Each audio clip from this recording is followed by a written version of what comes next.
I can't believe I'm actually reviewing this, but let's review Disney Princess Enchanted Journey for the Wii.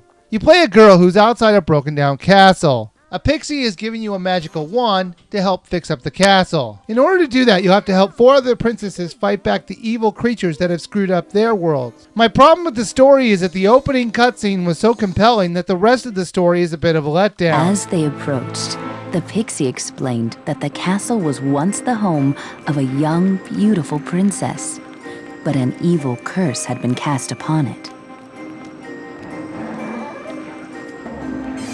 I liked the creepy, mysterious opening of the game, but it quickly made way for a very predictable plot.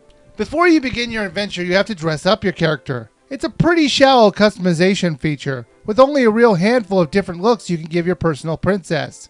There are 4 worlds. Well, 5, but one's a bonus world. I'll get into that later. Each one has a Disney princess in it. Ariel, Jasmine, Snow White, and Cinderella. This is a minor nitpick, but since in the timeline Cinderella hasn't actually married the prince yet, how can she have any princess powers when she isn't one yet? The worlds range from easy to hard. Hard is subjective when it comes to this game. I found the hardest level as hard as buttering toast. But I'm not the target demographic for this game, so I won't fault it too much on the difficulty level.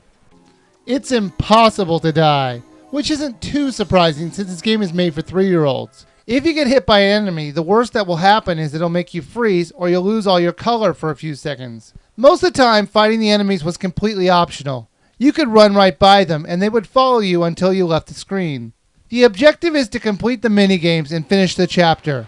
There are 3 chapters in each world. There's also a gem collection side quest, where if you really look around, you can find hidden gems everywhere. The problem is that they cap you at 999 gems. So I already maxed out with 3 chapters to go. Once you have the gems, they'll never go away. Not even if you get stunned by one of the pointless enemies. The controls were surprisingly well done. There were 3 gesture-based attacks, and they were all read by the Wiimote pretty reliably. The one you do most often is the magical spin. You would use this to fix up things that were either broken or under a spell. You waggle the Wiimote from side to side to do it. Then there's the normal attack, which is done by waggling the Wiimote up and down. Then there's the charge attack, which is done by holding your Wiimote in the air and bringing it back down to unleash the attack. I didn't find any use in that attack because the normal attack works so well. It auto-targets your enemies, so all you have to do is waggle your Wiimote up and down to kill them all. The game is short. I beat the game in less than 2.5 hours, and I would say half the time was watching cutscenes. The cutscenes were everywhere in this game.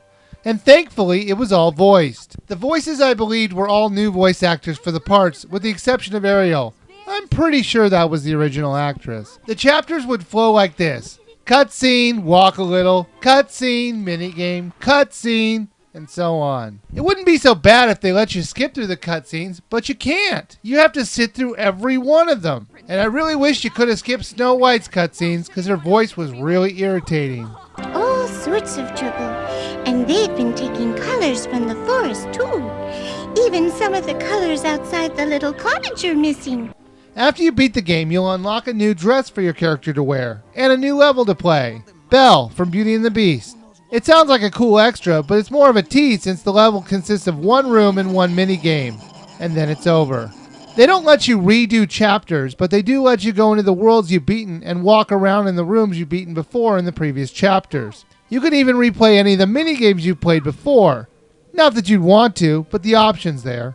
As much as I've been complaining about the game, it's worth a rent if you have a girl who isn't any older than, let's say, 6.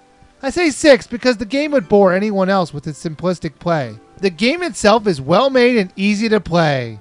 If you have a little girl who likes Disney games and can understand the complex controls of moving a basket back and forth, then this game is worth a rent, but not a buy.